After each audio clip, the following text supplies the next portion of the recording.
What's up? Welcome back to the Next Level Confident podcast. It has been a year and a half since I recorded an episode, which is crazy. But in that year and a half, I wrote and released a best-selling book, Flex Your Confidence Muscle. And then I created a course called Confident Life Academy. Frankie here is holding up my book. I created my course, Confident Life Academy, which is taking all of the one-on-one coaching I've done over the last 5 years and putting it into a whole framework that's step-by-step to help you change your negative self-talk. So it's been a busy year and a half, and I'm coming back to the podcast because I've actually had a lot of people be like, well, I've had some people ask for me to bring the podcast back. So that's for starters. And then secondly, people will often be like, I would just love to be a fly on the wall and watch like you and Frankie, my husband, have these conversations. Like you guys probably just talk about personal development stuff like all the time because Frankie has his own podcast and a lot of my clients will like be listening to his podcast. So if you're in sales, you'll want to go check out his podcast, specifically like tech sales. And I'll link that below. But anyway, so like the big thing in my business lately that I've been focused on, especially in 2023, is this idea of the more fun I have, the more money I make. The more fun I have, the more money I make.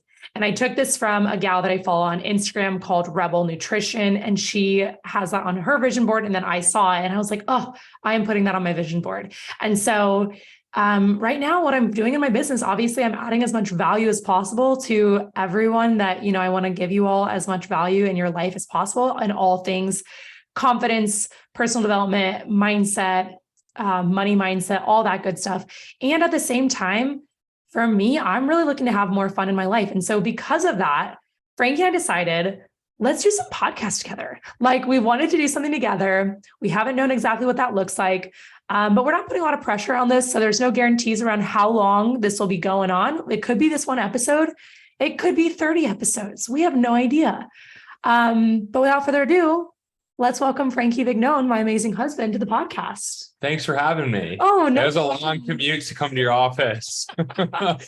I know I have my own office now. That also changed. We moved into our house. We moved into our house in July of 2022.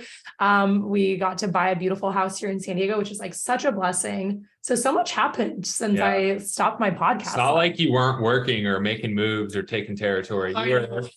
You were doing a lot. We did like an entire renovation on our house from like we gutted the whole thing, and I was doing a lot of the work for that.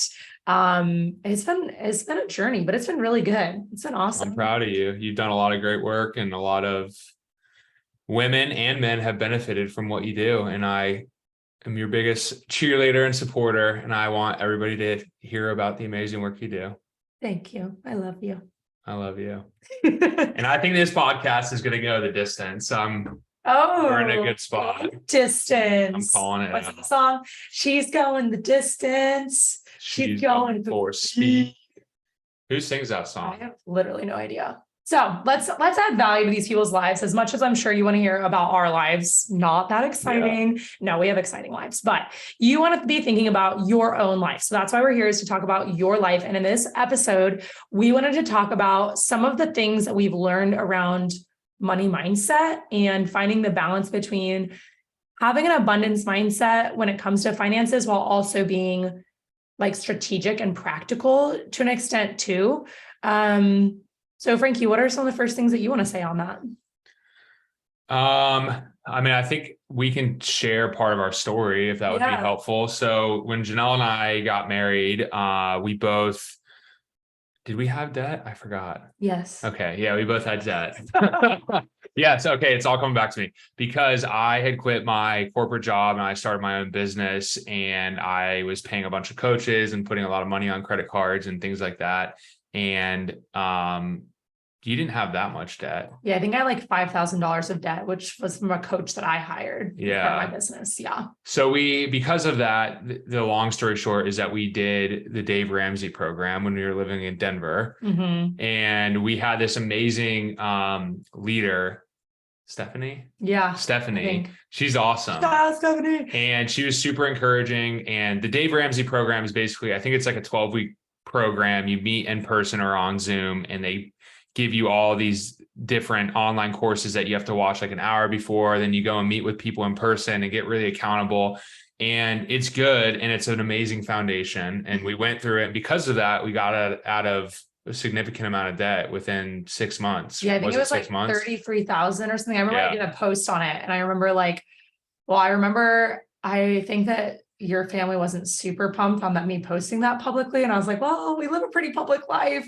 So I didn't think it was that crazy to post, but a lot of people reached out and were like, this is so helpful. Thank you for sharing that. And I think people often don't talk about the debt that they're in, because it's like, there's a lot of shame and like embarrassment around debt, which, I mean, I guess it makes sense, especially if it's like credit card debt. But we were really proud when we paid off that debt in 6 months. And we really loved the Dave Ramsey program that we went through. It's just like they have you cut up your credit cards. They tell you to use all cash, like literally get cash out of the bank. But we didn't do that part just because, I mean, I can't imagine carrying like literal change, like quarters in my pocket or something like that. So we just used our debit card, and then we would track every purchase that we would buy. So like we had an app, and it's the app that they recommend. It's called the Every Dollar app. So we download the app, and then like literally every time we'd spend any money, if we went to the grocery store, if we got gas, like the exact amount that we spent, like $57.23, like that would go into the app, and we would budget it. And we were like looking at literally every dollar we were spending so that we could actually pay off that $33,000 of debt. And we did that like 6 months into marriage, I think, or maybe because we got married in August. It might have been sooner. Because we were still living in Denver, and we only lived in Denver for 9 months. So it might have been like 3 months in. Yeah, I think because we got married in August of 2019, August 30th. So the very end of August. And then we went on a honeymoon, came back mid-September. And then holidays and Christmas happened. And I think it was our New Year's resolution for 2020, January 2020. We started like eating in more. Well, it's right. It's right so we made that plan. And then like a week later, COVID happened. Maybe not a week later, a few months, like a month later. So worked to our benefit that you couldn't go out and eat anymore. Right. So and everybody was saving money. So that accelerated the journey. Yeah. So we did that. We got out of debt. And what it did is it created this like really good knowledge base of like what's going out, what's coming in, like getting our budget dialed in and like having that habit. Then like we kind of went cray and like started spending tons of money. Because we were both making, decent money, good money. And then you started to research and really learn about money mindset and abundance and all that stuff. Am I telling that part right? Medium. I feel like, one thing I'll say that is like, when Frankie and I first met, when we were dating, like one thing that really attracted each other, like us to each other, was that we both were really into mindset work. And like Frankie had hired a bunch of coaches. I had hired coaches. We were both into personal development. We're both, people of faith. So like he was plugged into his church. I was plugged into my church. So we kind of like had this whole like personal development and faith and all this stuff. And so we both were really into books like, Frankie was into like Think and Grow Rich. And I was reading books by like Jen Sincero, like You Are a Badass and You Are a Badass at Making Money, things like that. So I feel like we both had a really big growth mindset, which was so cool. But I think what was happening with our finances for a while, like both separately, and then when we came together at the beginning of our marriage, is that we were both thinking so much with like an abundance mindset and like Think and Grow Rich and like You Are a Badass at Making Money. And we were like so far down that like we were kind of reckless with our money, because we kept thinking like, well, like we're making good money. Like it's all going to like work out. Like we're going to be millionaires before in no time. Like, so like, we don't really have to worry about the debt, or like, we don't really have to worry about how much we're spending. And so we were a little bit like on the reckless side of things. So then when we did the Dave Ramsey thing, I remember for both of us, it was really like, kind of felt scarcity mindset-esque. I remember there were times we'd go to it and we'd be like, dang, like, I feel like Dave Ramsey's whole program is like so scarcity mindset at like ish. And like we were a little bit like rubbed a tiny bit wrong by it. But at the same time, that's what we needed, because we were way too far on the other side. Like we were on like abundance mindset. It'll all work out. Spend the money. It's all good, And then Dave Ramsey's on this whole other side of the spectrum. So it was cool because we got to kind of experience both. And then I guess like where I think you're going with this, and what I would think is like, I feel like after we did the Dave Ramsey program, that's how we were able to kind of find more of a middle ground between like being practical with our money and like really knowing where our money is going and not turning a blind eye to our spending habits and our finances, but while also still like not being so, like, for example, Dave Ramsey believes in buying a house in cash and we did not buy our house in cash. Like we were like, I mean, to buy a house in cash in San Diego is like, would be kind of crazy, right? For some people. For some people. We'll do it one day. One day. Maybe. No, but cash no, is it doesn't make king. Like sense. cash is king. Like I saw this video clip of Dave Ramsey. There was this guy that was on his radio show, Oh and yeah. he's like, yeah, I have a $300,000 car and I pay, I don't know, I'm messing Can the you say numbers up. $4,000 a month or something? For No, car? it was more than that. It was like 10,000 a month or something like that. Okay. He's like, what are you doing? Why are you spending that money? He's like, well, I make $3 million a month, so I can afford it. And then Dave Ramsey was like, you should pay that off in cash immediately. And the guy that showed the video was like, Dave Ramsey is good for a lot of people, but we all know that if you have the money and you can afford it, like keep the cash and then go invest that money in other things and make the payments. But I don't know, we're not CPAs or experts. So that's more of like a mindset shift of cash is really important and you don't want to be reckless. Like if that guy was making $100K a month and he bought that car and was just like doing it to showboat, that's different, but he could legitimately afford it. Yeah. So. Were you going to say anything else on that? Or? No. Yeah. Well, and then this was what kind of had this podcast. We thought of this podcast because we were driving. I remember we were having this conversation where I was saying, so we were in Mammoth with some friends a couple weekends ago, and one of our friends is a financial planner. And then I was like in the hot tub with that friend, and then two of our guy friends, and Frankie was still snowboarding. And I remember we started kind of talking about like money mindset and managing your money and all this kind of stuff. And one of the guys in the hot tub said that he watched this YouTube video that was like this manifestation coach who had just started her business maybe like 2 years prior or something. And she wasn't really making any money yet in her business, or at least very little, but she was like door dashing every single meal, and a lot of my clients that I've talked with, you always are such a fidgeter. He fidgets with things during podcasts and it gives me so much anxiety. It keeps me focused. Just like you used to play with your hair. I know. I used to play with my hair all the time. And now that I cut it off, I don't play with it nearly as much. So it's nice. Back to the story. So this girl who's barely making any money is like door dashing all the time, going really deep into debt just to like maintain this like lifestyle. And I think, again, it kind of comes back to like having that both and mindset. And that's a lot of what I teach. I have a whole module on this, or a whole lesson, I should say, in Confident Life Academy about the both and mindset. A lot of times we create either or scenarios. So like, it's easy to think maybe for that coach who's just starting her business, oh, well, I either can live this really abundant life and just spend all this money and like keep up this like maybe image to my friends or my social media following or something like that. I don't even know who the coach is, by the way. I have no idea who it is. Or I can like lock down and not spend any money at all and be super stingy. And I just think that there's like a middle ground with that, where like you can spend money, but like you also can know where you're spending your money and not be so reckless that you're door dashing every single meal, every single day, and going really deep into debt for like meals that you probably could make some of those yourself, right? Yeah. I mean, I did that when I left my corporate job, 10 years ago or whatever it was. And I became an entrepreneur full time, and I was still spending money like I was making that normal income because I didn't want to shrink my lifestyle. And it was an ego thing, to be honest. Mm-hmm. So I was just, spending money, keeping up with my friends, paying whatever, buying all these different coaches to make myself feel better about what I was doing and all these different things. And it would have been smart to be like, okay, because I do remember saying, I was that coach that you're talking about. I do remember saying, writing down, I'm going to make $50,000 this month. I'm going to make 50,000. And every month I'd say it, but it's like my actions weren't living up to what I should have been doing to make that money. And it was like a very unrealistic jump. Like I was going from, maybe making $1,000 a month to all of a sudden I'm going to make $50,000 a month. Like, we believe in miracles, but you also at the same time need to be realistic and also partner and do the work and actually make things happen. So I was like thinking in my mind, I was going to go from $1,000 to $50,000. So I was just spending money like I was already making it. And that was a really big issue because like the ego was getting in the way of me being realistic with where I was. Yeah.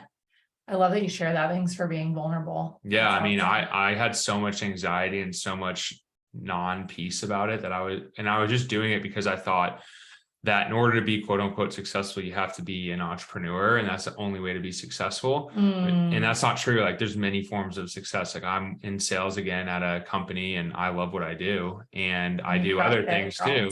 Yeah. And it's like, there's just different forms of success. So I would say a big thing when it comes to money is like, don't let other people's expectations like dictate how you spend your money or how you live your life. Like it's you and yourself, like you decide how you do that. So it took me going into a lot of debt to learn that lesson, but I'm glad I did. Yeah, exactly. And like one thing, a lot of like what I teach and a lot of personal development people teach is like act as if it's already happened. So in theory, like what Frankie was doing there is he was acting as if he was already making the 50K, right? He's like, I'm spending money like I make 50K a month. And there is like an interesting balance with this. Because again, I don't believe in being so like strict with yourself that like you don't have any joy in life, that you're like, oh, I must work 16-hour days and hustle and grind my face off so I can like, and do nothing with friends and not take weekends off. So that way I can make 50,000 a month, like, I don't think that's a way to live life with that much strictness. But I think on the flip side, a lot of times we go the other direction where we like overcompensate. So like, you have to think of ways that you can feel abundant, because a lot of it comes back to like wanting to have abundance mindset. An abundance mindset is like having this feeling that like everything's going to work out, and trusting that God is going to provide for you, and not always like every dollar that you're spending thinking to yourself, oh, there goes that dollar. Oh no, I just spent a little bit more money. Oh no, not my groceries. Oh no, not my gas. And just like having like anxiety when you spend money, instead having that peace when you spend that money, knowing that like, that money's an investment. Like if you are buying groceries, you're investing in your health, and when you buy gas, you're investing in your transportations that you can get to see your loved ones. So it's an investment in your loved ones, things like that. Right. But there is a balance, because if you're always like, oh, that's an investment. Oh, that's an investment. Oh, that's an investment. Oh, that's an investment. But you're never even looking to see how much money you're spending and to see if there is like maybe more going out than is coming in. Then you got to think of free ways to feel abundant. So like, maybe taking a nap, like taking a nap is a great way to feel abundant when it's totally free, or going for a walk outside in the middle of your workday. Like that is a free way to feel abundant. So you got to think of like, what are the things that you could do that would allow you to feel abundant and feel that feeling of abundance and feel that feeling of like, well, Frankie and I talk about this. It's like your millionaire lifestyle. Like people don't necessarily care that much if they're actually millionaires or not, but they care more about the lifestyle that they believe that the $1 million will bring them, And so that's like, they see people maybe on a cruise or whatever, like on a beautiful beach island on a Tuesday, chilling, like under a palm tree in a beautiful hammock. And they're like, oh, if I was a millionaire, I could be in the hammock right now. Well, what if you bought a hammock on your own, for your own patio, and like, let yourself lay in your hammock for 20 minutes a day to just relax and not be on your phone or something like that? Like, what are the ways that you could feel like a millionaire now without excessively spending your money and making not wise choices with your spending habits? Yeah, I love that. And that's something that we do still today, where it's like you just create that time block, and it doesn't need to be this long.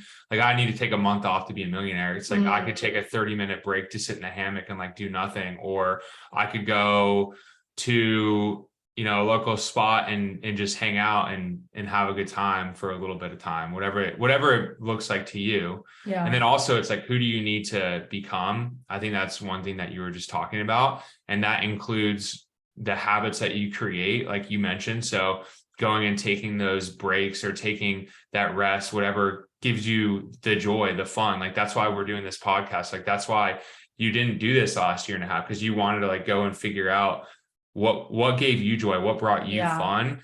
And then the other piece too that we haven't talked about is, who do you need to surround yourself with? Wow. Like a lot of times in order to think differently, whether it's money, we're talking about money today, whether it's marriage, whether it's career, like go find somebody that you look up to, and you want to take their advice, and you would trade their lifestyle, and you would go literally say, okay, I want to go do what Janelle's doing. And you have no qualms about it. Like go ask that person to get coffee, go ask that person for 15 minutes of their time, and find a way to course, like just buy their course, and do that too.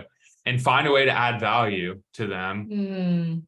Because I think a lot of times the challenge that people have, and we even have today, is that it's kind of like you think it goes from 0 and all of a sudden like this stuff just automatically happens, 0 to 60. Yeah. But if you look back at your life and say like, look at how far you've come, whether you're in a good spot or a bad spot, it's because of the choices and the habits that you've created between where you were 6 months ago or a year ago, 10 years ago to where you are today. And you can start to do those habits, those actions, those people like tomorrow. Yeah. Yeah. And like, maybe you don't know someone who has like exactly what you're looking for, but maybe you know someone who's just 2 to 3 steps ahead of you. You know, they don't have to, like, let's say you're struggling with your finances, and you know someone who is debt-free and owns a house. And maybe that to you is like, wow, that's so awesome. I would love to be debt-free and own a house. Even if your ultimate goal, let's say, is to be a millionaire, and you're not talking to a millionaire, but you're talking to someone who's a few steps ahead of you, why don't disqualify someone who is a few steps ahead of you? Don't disqualify their advice. And I think it takes that intentionality to like ask the right questions, to be like, when you're with someone who you know is good with their money, being like, hey, do you mind if I ask you a personal question? And they're like, yeah, sure. What's up? You know, can you tell me, like, how did you stay out of debt? Or how did you buy this house? Like, what were the steps that you took? Like, it takes humility, actually. Like, it's an interesting, like, confidence plus humility. Like, it takes both of those to be able to have those conversations with people in your life who have something that you're looking towards. And maybe they just have one thing that you're looking at. Like, maybe they don't have the, you know, marriage that you want, but they have the finances you want, or vice versa. Maybe they have the marriage you want, but so you gotta like, yeah, you want to find someone who has it all. And like, you want to like learn from like multimillionaires, and you want to learn from like the best of the best of the best. That's when you probably are going to want to like read books, take their courses, because you might not have access to those people necessarily. But you do have access to people in your life that are a step or two ahead of you in different areas. So start asking the right questions. Yeah. And another thing that the Millionaire Mindset book talks about, T. Harv Eker, he talks about finding somebody. I lost my train of thought. Oh no. Wow. I had a good point there. Was it the one? Because I think he talks about like, well, the way I'm thinking about this is like, you go to places that would have those kind of people. No. But along those lines, that rich people or wealthy people, there's like this negative connotation that they're evil or mean or not nice. But most wealthy people want to share their success. Like, that's their way of giving back. Think about it. If you have all this money, like, you probably have extra time, so they want to invest in the next generation. So usually, like you said, just go ask somebody who's a couple steps ahead of you, and they're going to want to pour back into you. So many people don't. Like, Janelle and I are part of a church group at our church. It's a business ministry, business mastermind. Yeah. And we bring in these people that are crushing it, whether it's in finance or family or any sphere of culture, and they're doing really well. And we always give people access to them, whether it's email, phone. They have the ability, the people in our class have the ability to go meet with them. And every single year at the end of the year, we ask who actually went and took it up that offer and went to meet with the speakers. And only like one person out of the whole group will raise their hand. So it's not as common as you'd think. Go be that one person. Yeah, that's a good point. Yeah, you think that like you're like, oh, I don't want to ask that person a coffee because they're so successful, but it's like they might not actually be asked that often. Maybe like everyone is too afraid to ask, so you just have to be bold enough to ask, you know. And though I will say one thing that I really do hate is when people like ask, like, can I pick your brain? Yeah. Pick your brain is, like, to be honest, one of the worst things you can say to a successful person when you reach out to like try to. Cringy. It's cringy because like everyone wants to pick their brain. You know what I mean? So, and I'm counter, what is it? Like you're saying like not that many people reach out, probably depends on the person, but instead of asking like, how can I pick your brain? I think the first step is to ask, just like you just said, like, how can I add value? Like, what do you need? What's something you need help with? And even a step beyond that is go and find out about their life, find out about their business, find out about their family, find out about anything that you can find out, and come to them. And if you don't have anything to offer, say, hey, Janelle, like, I noticed that you just launched your course. I know that you just wrote a book. Like, I read the book. Here's what I learned. Can we talk about this specific thing? Maybe it's a business owner that's, you know, in financial CPA or whatever, like, hey, I noticed you posted this article. Like, go find something that they've done, and give them a genuine compliment, and then people are going to be willing to lean into that. Yeah, totally. Or even like, again, kind of going back to like supporting them in some way, shape, or form, and finding a way to support them. Like, let's say there's someone that you really look up to, and you like this. I've actually heard this in other podcasts and stuff. So this isn't my own original idea, but they were like, let's say you go to their website and you see some stuff that's missing on their website that'd be helpful. Like, write them and say, hey, I'm loving your website, and here are a few things that I feel like could make the website even better that are missing from a like user standpoint or something like that. So you're actually adding, that's value. Like if you're a business owner and someone like gives you feedback, or like maybe find a couple typos or something on their website, then like reach out and say like, hey, I found these typos. Obviously it's not a big deal. I just want to let you know. Like, I try to reach out to people if I see something going on their website. I let them know like how the website could, like how it's showing up for me on my iPhone as opposed to how it might be showing up for them on their Droid or whatever. Like, you're looking for ways to actually help them instead of just take from them. Like, you've got to think about how to be a giver. There's a really good book called The Go Giver. How can you, if there's someone you look up to and you want to be around them, how can you be a go giver in their life instead of just being a go taker, and you're just taking and trying to get from them and get from them and get from them, and how you can pick their brain and get things from their brain. It's like, yeah, everyone wants their freaking brain, but how can you actually give something to them that allows them to be like, wow, this is so helpful. Or like for me, if I have someone who's like, hey, I bought your book, and then I bought the book for like my mom and my sister and like all these other people, I'm like a million times more likely to have a whole conversation with that person, because I'm like, oh my gosh, like you read my book and you bought it for a couple other people. Like, that's amazing. And then I'm like,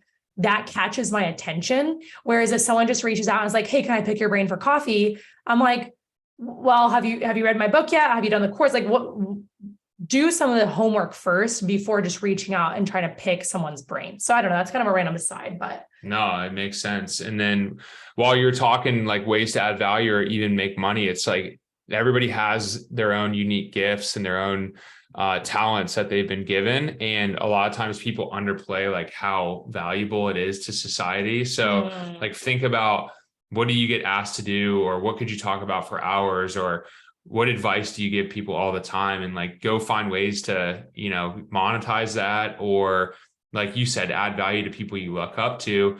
Maybe you're a really good copywriter for websites and you notice that, and you can say, here's what I would do to fix it. So there's always creative ways to get in front of the right people. Yeah. And then the thing I was going to say before Frankie was sharing his is about, I saw on TikTok this woman talking about, she's like some sort of money mindset coach. And she was saying how when she was like really broke, whatever job she had, she quit it. And then she went and worked at like a really like bougie, nice restaurant in her city. I feel like it was some sort of like expensive club or something you had to be a part of almost, but not like inappropriate type club, and I just thought that was really cool. And that's how she ended up building a lot of connections. And then she built a business, and then she had all these cool business connections because she worked at that really nice place and she was intentional. Like, I mean, you can't just go work at a nice restaurant and not be intentional, but if you have a regular that's coming in all the time, again, you've got to be able to put yourself out there and ask a question like, hey, like, seems like you're really successful from what I can see, how did you build your success, or what do you do, or whatever, like, be willing to ask. And then that's how she was able to build the brand that she has today. And I don't know exactly her finances, but I think she has like $1 million company. And it's because she was willing at first to like take almost a step backwards and be like a hostess or whatever, a server at that bougie restaurant bar place. But now because she surrounded herself with those people, you're the sum of the 5 people you hang around the most. So yeah. Well, it reminds me as you're talking, like, don't despise the small beginnings. And thinking about, what do you have in your hand? How can you maximize what's in your hand today? Like, it goes back to what I said, people try and go from 0 to 60. Like I did when I quit corporate and tried to become a $50,000 a month entrepreneur. Yeah. Like, I had connections in my corporate world that I could have reached out to. I had a huge knowledge base that I could have maximized and doubled down on. And when you're listening to this, it's like, what do you have in your hand that you could maximize? Like that woman that was the hostess, she said, I have really amazing people around me. I'm going to go build connections with them. So everybody has that to a certain degree in their life. Yeah. And Yeah. if you don't, go make it happen. Yeah. Like one of my clients, she, I think she was raised Catholic potentially, but she, found out about this church that was in her city that like, has a lot of successful people at it. And she started going to that church so that she could be around more successful people. So you kind of have to ask yourself, where do successful people in my, in my city hang out? Like, where are the restaurants they're at, or what clubs are they associated with? What churches do they go to? And of course, I'm not saying like the only reason that you go is literally just to like be around them, but it's definitely, I mean, especially church, I guess it feels weird to be like, just go to church to go use people and be around successful people. No, that's not what I'm saying, but it is like, you got to be intentional with who you're spending your time with. And if you want to get new results, you got to start changing your environment and the people, Tony Robbins, and the people you surround yourself with. Oh, let's go. All right. Should we close this thing out? Yeah, let's close out. So I have a question for you. Yeah. What are some 1 or 2 action items that people should take immediately to take action on what we've talked about? Love that. The first thing that I give this to a lot of my clients that I've worked with one-on-one, and that is start tracking your money in the app called Every Dollar. Because if you really don't know where your money's going at all, and you don't even know,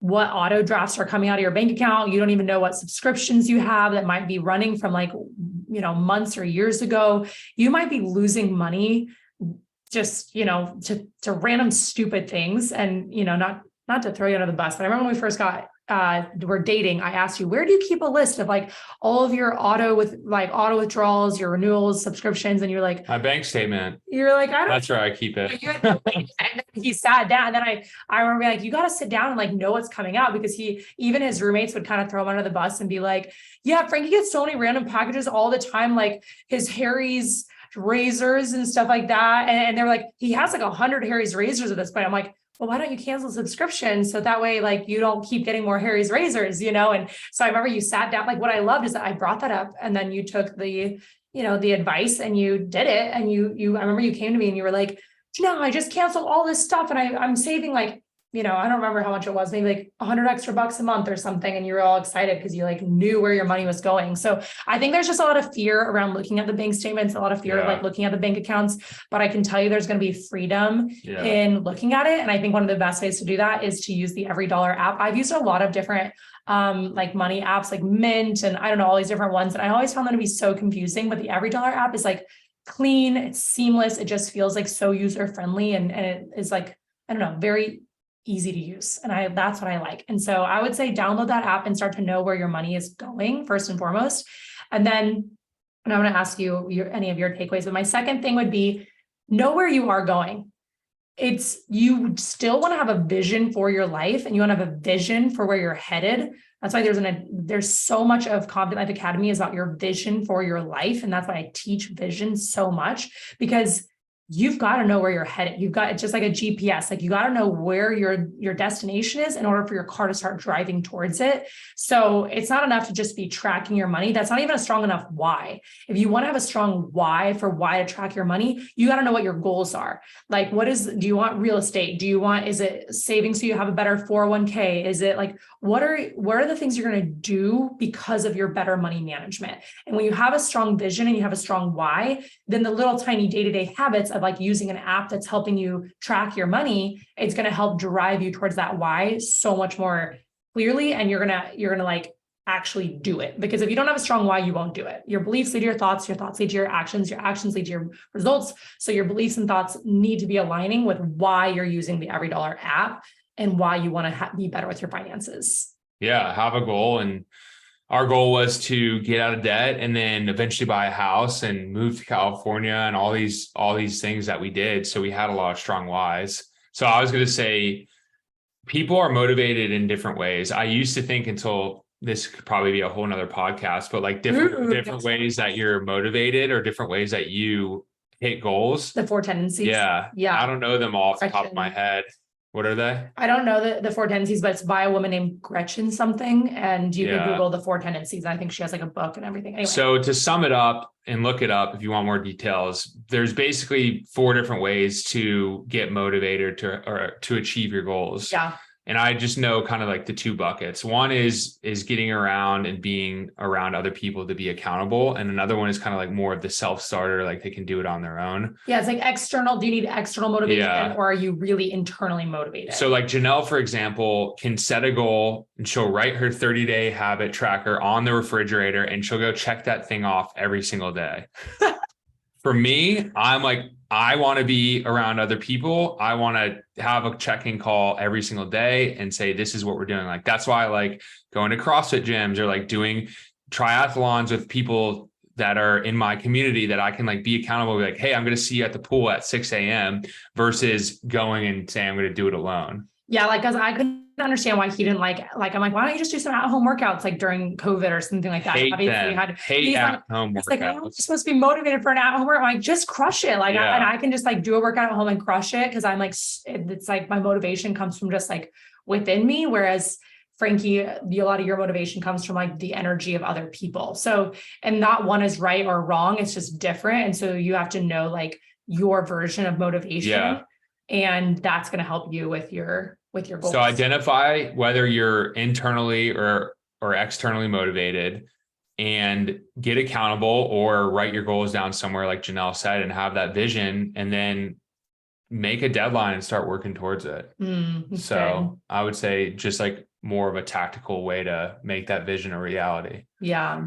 Yep. And maybe we'll do our next podcast on like something around the 4 tendencies and like personality type stuff, because we love that. And I feel like within, whether it's marriage or even just friendships or like your relations with colleagues, knowing how you operate and how you think and knowing how other people operate and think is like so helpful. I mean, that's why everything I teach is all about like getting to know yourself. So we'll do it. Maybe our next podcast will be about that. What do you think? I love it. I love it. Well, thank you so much for listening today, everyone. We hope you enjoyed it. If you did, please, like this. And I'm like, wait, do you like a podcast? No, you leave 5 stars and then you leave a review and then you post it on your Instagram story and be like, yo, I just listened to this podcast with these crazy people, Janelle and Frankie, check it out.